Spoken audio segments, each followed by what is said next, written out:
चॅनलचे updates मिळवण्यासाठी कृपया @post मराठीला लाईक करा, शेअर करा आणि सबस्क्राईब करायला विसरू नका। नमस्कार, मी गौरव मानकर @पोस्ट मराठीवर तुमच्या सर्वांचं मनापासून स्वागत करतो।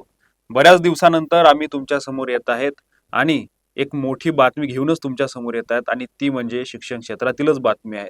आणि विशेष करून ज्या गोष्टीवर आपण मागच्या एका वर्षापासून काम करत होतो, अशा बहुचर्चित बोगस शालार्थ आयडी घोटाळ्यासंदर्भातीलच ही एक मोठी बातमी आहे। आणि ही बातमी ऐकून तुम्हाला असं वाटेल की शासनामध्ये कशा पद्धतीची दिरंगाई होते, कशा पद्धतीचा कारभार चालतो आणि त्याचा फटका किंवा त्याचा फायदा हा जे घोटाळ्या करणाऱ्यामध्ये संशयित आरोपी असतात त्यांना होतो, अशा पद्धतीची ही बातमी आहे। यामध्ये जी बातमी आहे ती महत्त्वाची बातमी अशी आहे की उपसंचालक शालार्थ आयडी मध्ये ज्यांना अटक झालेली होती आणि ज्यांचं निलंबन झालेलं होतं असे उल्हास नरड यांचं आता निलंबन रद्द करण्यात आलेलं आहे आणि त्यांना 2 आठवड्याच्या आत शासकीय सेवेमध्ये पूर्ववत घेण्याचे आदेश देखील मॅट या कोर्टाने दिलेले आहेत।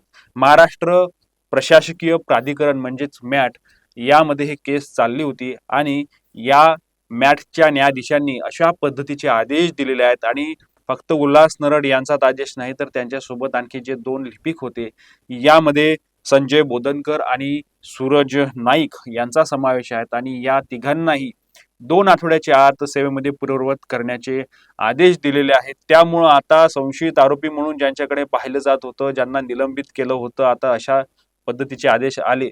मात्र खरी जी मेक आहे ती अशी आहे की हे आदेश कोर्टाने कोणत्या आधारावर दिले आणि ही अशी जी केस आहे ही या स्तरापर्यंत काय येऊन पोहोचली। कारण उल्हास नरड यांच्यावर आरोप झालेले होते, त्यांच्यावर आरोप अशा पद्धतीचे होते की देवताळा भंडारा जिल्हा येथील नानाजी पुडके महाविद्यालयामध्ये त्यांचे जे चिरंजीव आहेत पराग पुडके यांना मुख्याध्यापकपदी त्या ठिकाणी बसवलं होतं आणि मुख्याध्यापक यापदी ज्यावेळी त्यांना बसवलं त्यावेळी त्यांच्याकडे बनावट कागदपत्र होते। मात्र बनावट कागदपत्र असताना देखील त्यांना मुख्याध्यापक त्या ठिकाणी बसवण्यात आलं। याचे सर्व जे धागेदोरे आहेत ते उल्हास नरड यांच्यापर्यंत जाऊन पोहोचलेले होते या घोटाळ्याचे। त्यामुळे या प्रकरणी त्यांना अटक करण्यात आलेली होती गडचिरोली येथून। त्यांची उल्हास नरड यांची अटक झाल्यानंतर हे प्रकरण आणखी विस्तारित गेलं। त्यामधील आणखी जे मोठं जाळं आहेत या घोटाळ्यातील त्या जाळ्याचा आणि त्या संशयित आरोपींचा शोध घेण्यात आला। अनेकांना या प्रकरणी अटक झालं, पुढे हे प्रकरण वाढत गेलं आणि अनेक अधिकाऱ्यांची अटक झाल्यात, तुम्हाला हे सर्व प्रकरण माहिती आहे। परंतु उल्हास नरड यांचं ज्यावेळी नाव आलं आणि त्यांना अटक झाली, त्यांना तुरुंगामध्ये जावं लागलं, त्यावेळी शासनानं उल्हास नरड यांचं निलंबन केलेलं होतं। उल्हास नरड हे शिक्षक उपसंचालकपदी होते नागपूरला, त्यांचं निलंबन करण्यात आलं आणि निलंबन झाल्यामुळं त्यांना सेवेमधून निष्कासित करण्यात आलं। त्यानंतर त्यांनी मॅट मध्ये हे सर्व जे शासकीय कर्मचाऱ्यांचे जे प्रकरण असतात जे मॅट मध्ये चालत असतात तर त्यामध्ये त्यांनी केस दाखल केली आणि त्या ठिकाणी केस दाखल झाल्यानंतर असा युक्तिवाद करण्यात आला की एखाद्या अधिकाऱ्याचं ज्यावेळी निलंबन होते त्यावेळी 90 दिवसाच्या आत त्या प्रकरणामध्ये वरिष्ठ अधिकाऱ्यांची एक चौकशी समिती असायला पाहिजे आणि या चौकशी समितीचा अहवाल किंवा आरोपपत्र जे असतात ते त्यांना कोर्टामध्ये 90 दिवसाच्या आत सादर करणे बंधनकारक असतं।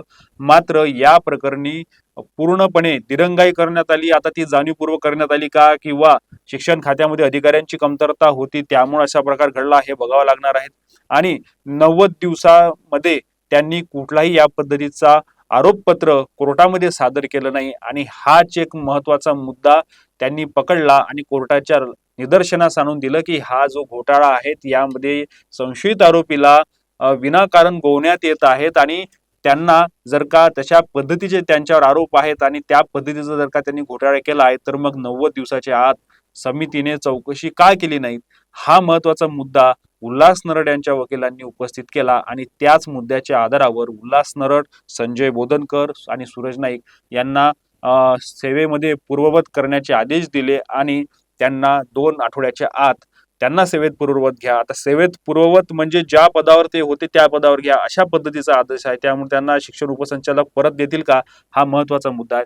त्यामुळे या अशा गोष्टीमुळे महत्त्वाचे काही प्रश्न उपस्थित होत आहेत की कोणते असे अधिकारी आहेत ज्यांनी 90 दिवस लावले किंवा 90 दिवसाच्या आतमध्ये ही चौकशी पूर्ण केली नाही, त्या अधिकाऱ्यांवर कारवाई झाली पाहिजे किंवा जाणीवपूर्वक यामध्ये दिरंगाई करण्यात आली का, हा महत्वाचा मुद्दा आहे.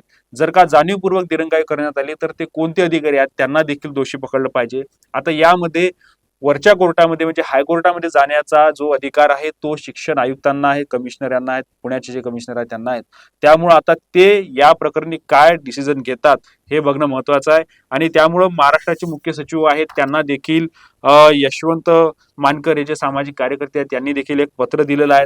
आणि हे जे पत्र त्यांनी दिलेलं आहे याच पत्रामध्ये देखील त्यांनी सविस्तर मुद्दे मांडलेले आहेत की कशा पद्धतीचं हे प्रकरण झालं आणि कशा पद्धतीने संशयित आरोपींना पाठीशी घालण्याचा प्रयत्न किंवा सपशेल पाठीशी घालण्यात आल्याचा आरोप त्यांनी या ठिकाणी केलेला आहे. आणि त्यांनी देखील सांगितलं आहे की याची देखील आणखी चौकशी व्हायला पाहिजे आणि ज्या अधिकाऱ्यांनी चौकशीसाठी दिरंगाई केली त्यांच्यावर देखील कारवाई झाली पाहिजे, अशा पद्धतीची मागणी देखील मानकर यांनी केलेली आहे.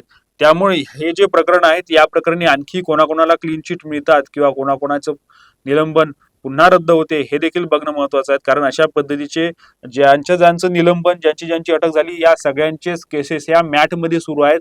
आणि किती लोकांचे आता 90 दिवसाच्या आत आरोपपत्र सादर करतात हे देखील बघणं महत्वाचं आहे. त्यामुळं जर का अशा पद्धतीनं पूर्ववत करण्याचे आदेश कोर्टाने दिले तर येणाऱ्या काळामध्ये देखील 15 ते 20 दिवसामध्ये इतर अधिकाऱ्यांचे देखील त्याच पद्धतीचे आदेश येण्याची शक्यता नाकारता येत नाही. त्यामुळे आम्ही या प्रकरणी लक्ष ठेवून आहोत. सोबतच शालार्थ घोटाळ्यामध्ये आतापर्यंत काय झालं आहे, यासाठीचं कुठपर्यंत काम चाललेलं आहे, ज्या शिक्षकांचे पगार थांबलेले आहेत त्यांना पगार मिळणार का, की अधिकारी किंवा शासन आणखी वरच्या कोर्टामध्ये जाणार हे बघणं महत्वाचं आहे. आणि शिक्षण खात्यातील विविध घडामोडींच्या आणि या घोटाळ्या संदर्भातील अपडेट्स आम्ही तुमच्यापर्यंत आणण्याचा प्रयत्न करणार आहोत. आमचा हा व्हिडिओ तुम्हाला कसा वाटला कमेंट बॉक्समध्ये कमेंट करून नक्कीच कळवा. आणि ॲटपोस्ट मराठीला लाईक करा, शेअर करा आणि सबस्क्राईब करायला विसरू नका. धन्यवाद.